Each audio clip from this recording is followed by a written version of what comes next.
Chers téléspectateurs du micro du Pasteur Bobo, partout où vous êtes, à travers le monde, c'est pour un compte. Vous voyez derrière nous, c'était vraiment 4 jours de spectacle avec Petit Pain. Nous sommes avec Chituka Albertine. Nous sommes avec elle, elle vient de Dège. On va essayer de parler avec elle. Bonjour, madame Chituka. Bonjour, Pasteur. On vous suit partout à travers le monde. Comment vous vous portez? Comment vous vous portez? Comment vous vous portez? Je me sens bien. Je me porte très bien. Ça fait longtemps que vous êtes en Europe, mais vous faites quoi? Je fais un tas de choses, hein. Voilà. Je vis ma vie, j'ai un travail, j'ai une vie associative. Voilà. Pourquoi avez-vous quitté le pays? Oh, c'est une longue histoire. Un petit témoignage rapidement.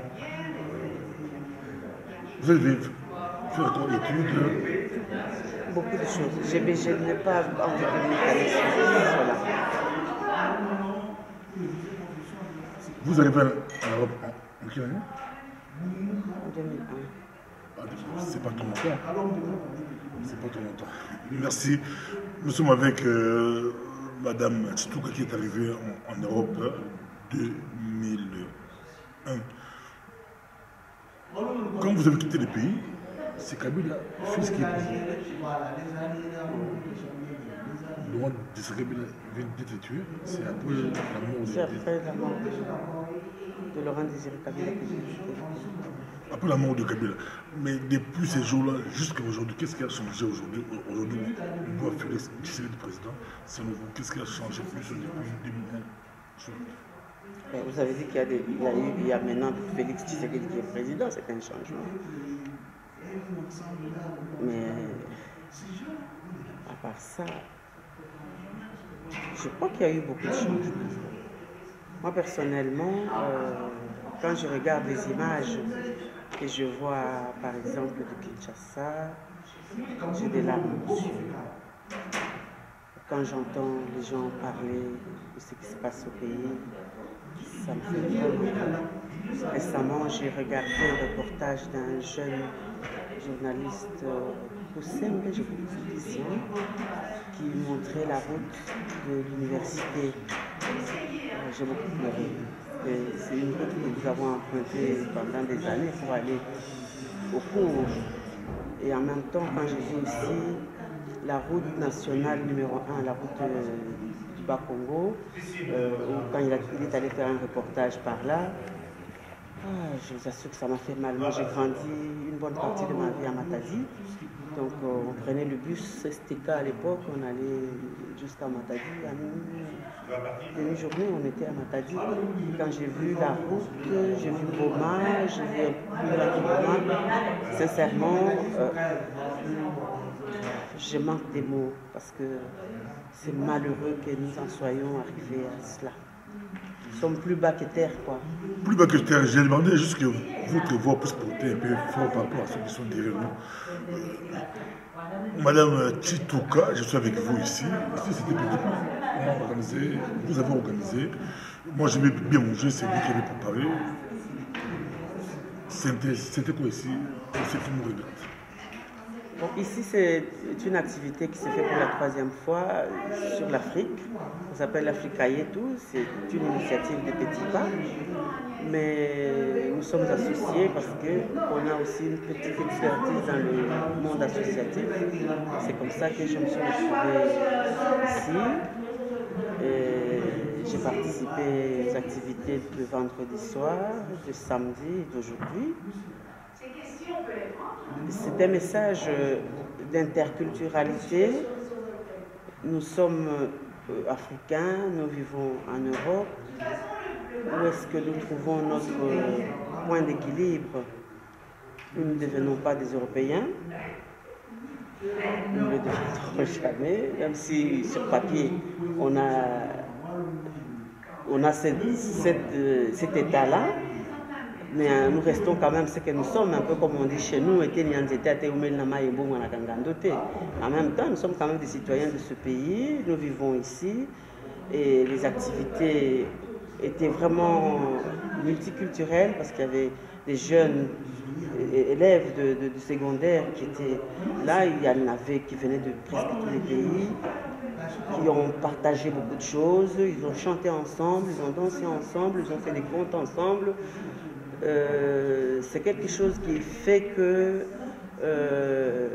nous essayons d'arriver à une citoyenneté du monde, si vous voulez, quoi. Qu'il n'y ait pas de barrières entre les gens, chacun étant ce qu'il est, je m'excuse, parce que dans ce que je suis, si je suis bien au fond de moi, je peux être bien en relation avec l'autre. C'est ça. Merci beaucoup, mais il avait beaucoup de blancs, peu de blancs. Aujourd'hui, peut-être, aujourd'hui c'est vrai, parce que c'est des activités. Il y en avait. Tout à l'heure, vous êtes arrivé à l'après-midi, mais dans la matinée, il y avait un peu plus de monde. C'était une conférence. Il y avait plus de... Aujourd'hui. Oui, ce matin. Hier soir, il y en avait beaucoup. Il y avait beaucoup d'Africains. J'ai même vu 3 personnes qui sont venues d'Anvers, qui sont étudiants à l'Institut tropical de médecine tropicale à Anvers. Ils étaient ici, un Béninois et 2 Congolais. Donc, c'est déjà bon, c'est déjà bon. Oui. Vous êtes arrivé après-midi, donc c'est déjà très bon. Mais reparlons élection au Congo. Félix Tshisekedi est le nouveau, le 5e président du pays. Vous habitez en Europe, vous voyez des réactions, beaucoup de réactions qui ne finissent pas. Hier à Paris, Martin Fayot a fait plein avec des gens qui contestent encore l'élection de Félix Tshisekedi. De l'autre côté, il y a beaucoup de personnes qui soutiennent Félix Tshisekedi. Vous réagissez comment? Vous suivez la commentaire. Vous réagissez comment?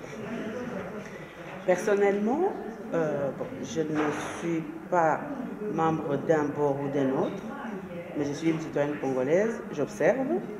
Je suis une militante des droits de l'homme, donc ça m'intéresse, les élections du Congo.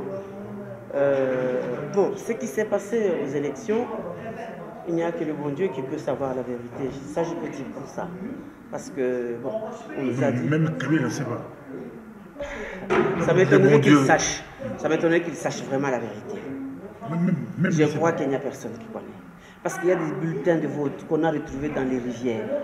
Il y a des coins où les gens ont été empêchés de voter, où les gens ont voté en double. Il y a eu beaucoup de cafouillage. Il y a eu tous les désordres. Voilà. Personne, en tout cas, même Nanga, je crois qu'il ne sait rien. Il n'y a personne qui maîtrise ce dossier-là. Ça, c'est mon point de vue, qui n'engage que ma personne. Et alors, je me dis, bon, il y a eu ce qu'il y a eu, on a annoncé ce qu'on a annoncé. Personnellement, ce qui compte pour moi, c'est l'unité de ce pays. C'est un pays où nous avons eu beaucoup de peine avec tous les pays du monde qui viennent comme des rapaces dans notre pays.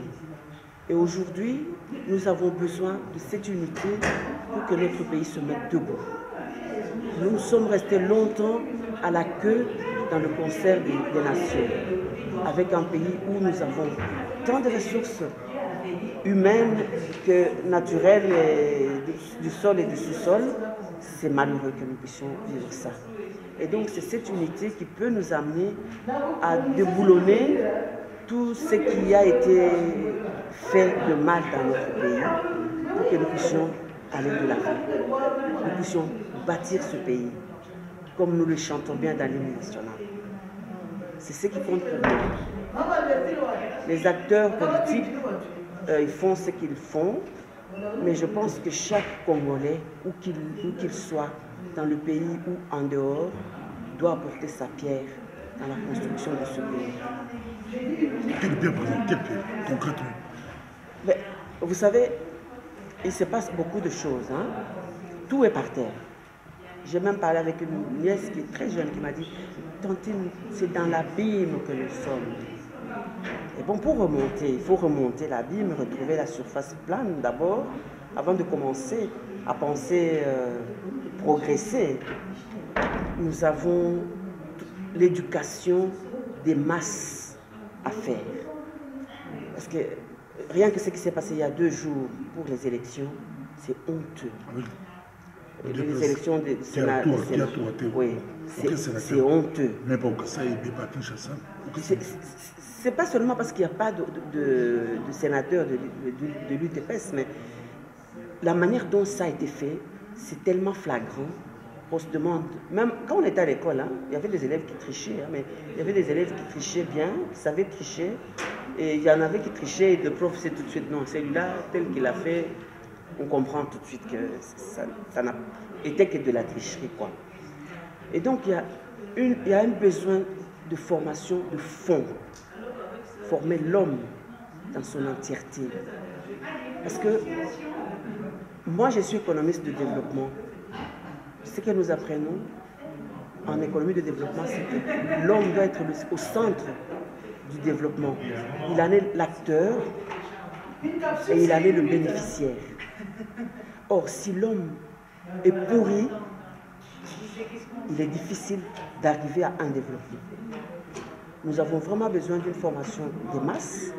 Nous avons besoin d'une formation de nos enfants pour partir à zéro maintenant, avec les enfants qui entrent à l'école aux prochaines rentrées scolaires, qu'on puisse donner quelque chose de bon, un bon fond qui fait la différence pour que ces enfants-là, en grandissant, ils aient la fierté de leur pays, ils aient la fierté d'être.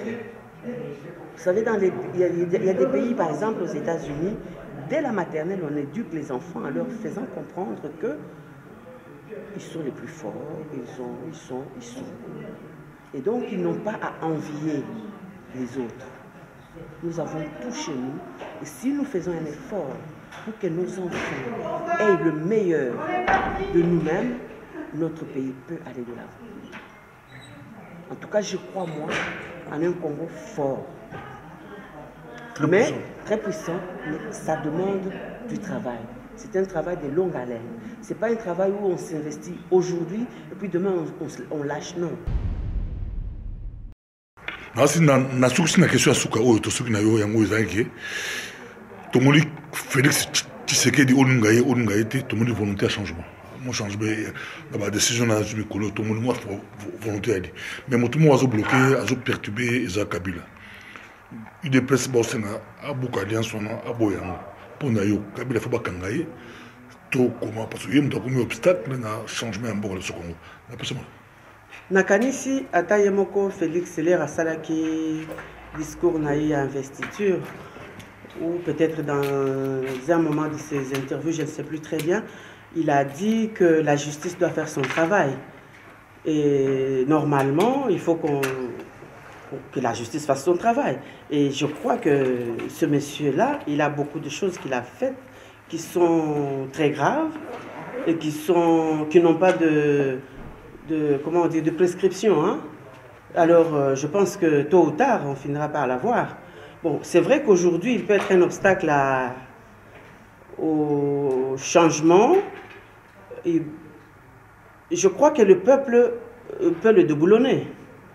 Si la justice traîne à faire son travail, le peuple qu'on a vu dans la rue, là, il ne peut pas aller à Kingakati pour pouvoir déboulonner ce monsieur-là. Il tuera, mais il ne tuera pas tout le monde. Hein? Il a déjà tué.